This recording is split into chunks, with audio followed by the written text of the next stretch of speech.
ایک سوال جس نے لوگوں کو بہت پریشان کیا ہے۔ لوگوں کا یہ پوچھنا ہے کہ کیا اسلامی تعلیمات کی روشنی میں خلا میں کسی اور مخلوق کا وجود ہو سکتا ہے؟ اس کا جواب یہ ہے کہ بلا شبہ یہ کائنات بہت وسیع ہے۔ اس میں آئے روز نت نئی مخلوقات کا اضافہ بھی ہو رہا ہے۔ قرآن کریم نے جا بجا کائنات کی وسعت اور اس میں اضافے کا تذکرہ کیا ہے۔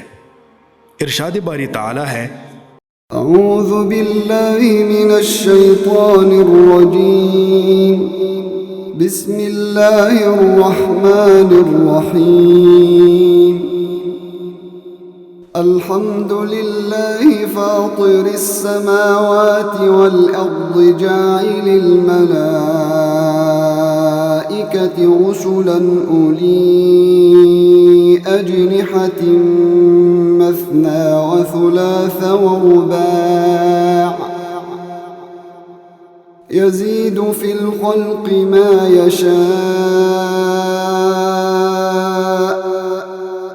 إن الله على كل شيء قدير۔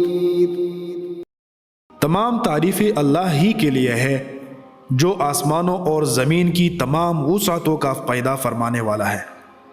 فرشتوں کو جو دو دو اور تین تین اور چار چار پروں والے ہیں قاصد بنانے والا ہے، اور تخلیق میں جس قدر چاہتا ہے اضافہ اور توسیع فرماتا رہتا ہے۔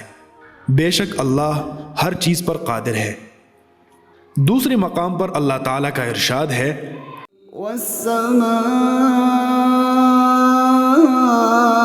بَنَيْنَاهَا بِأَيْدٍ وَإِنَّا لَمُوسِعُونَ۔ اور آسمانی کائنات کو ہم نے بڑی قوت کے ذریعے سے بنایا، اور یقیناً ہم اس کائنات کو وسعت اور پھیلاؤ دیتے جا رہے ہیں۔ کائنات میں موجود مخلوقات کی حتمی تعداد بھی اللہ سبحانہ و تعالیٰ کے علم میں ہے۔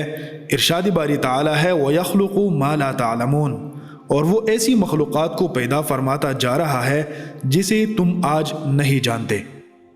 دوسرے کرات، سیاروں اور کہکشاؤں میں کسی زندہ مخلوق کا وجود انسان کے لیے صدیوں پرانا سوال ہے۔ زمانہ قدیم سے ہی انسان اس کے جواب کی تلاش میں رہا ہے، لیکن ابھی تک اس کا حتمی جواب حاصل نہیں کر سکا۔ قرآن مجید کی بعض تعبیرات میں آسمان میں دوسری مخلوقات کی موجودگی کی طرف اشارہ کیا گیا ہے۔ ارشاد باری تعالی ہے، وَمِنْ آيَاتِهِ خَلْقُ السَّمَاوَاتِ وَالْأَرْضِ وَمَا بَثَّ فِيهِمَا مِنْ دَابَّةٍ وَهُوَ عَلَى جَمْعِهِمْ إِذَا يَشَاءُ قَدِيرٌ۔ اور اس کی نشانیوں میں سے آسمانوں اور زمین کی پیدائش ہے، اور ان چلنے والے جانداروں کا پیدا کرنا بھی جو اس نے ان میں پھیلا دیے ہے، اور وہ ان سب کے جمع کرنے پر بھی جب چاہے گا بڑا قادر ہے۔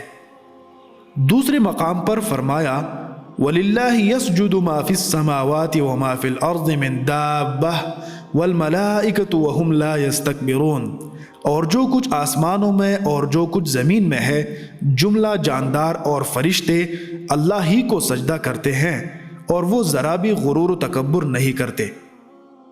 قرآن مجید میں العالمین کا لفظ 61 بار آیا ہے، جو زمین اور ہمارے نظام شمسی کے علاوہ دیگر نظاموں اور ان میں مخلوقات کی موجودگی کا احتمال رکھتا ہے۔ الحمدللہ رب العالمین، سب تعریفیں اللہ ہی کے لیے ہیں جو تمام جہانوں کی پرورش فرمانے والا ہے۔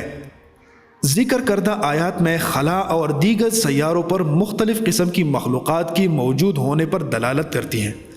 اگرچہ ابھی تک سائنسدانوں نے قطعی طور پر اس سلسلے میں کوئی فیصلہ نہیں کیا اور اجمالی طور پر اس کے امکانات ظاہر کیے ہیں، تاہم قرآن مجید نے واضح طور پر اس حقیقت کو بیان کیا ہے کہ آسمانوں میں بھی زندہ چلنے والی مخلوقات موجود ہیں۔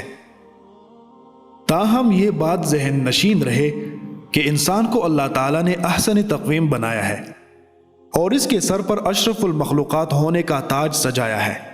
یہ دعویٰ کہ کائنات میں انسان سے بھی ذہین مخلوقات موجود ہیں، یہ سراسر وہم ہے۔ کوئی بھی مخلوق انسان کے درجے کو نہیں پہنچ سکتی۔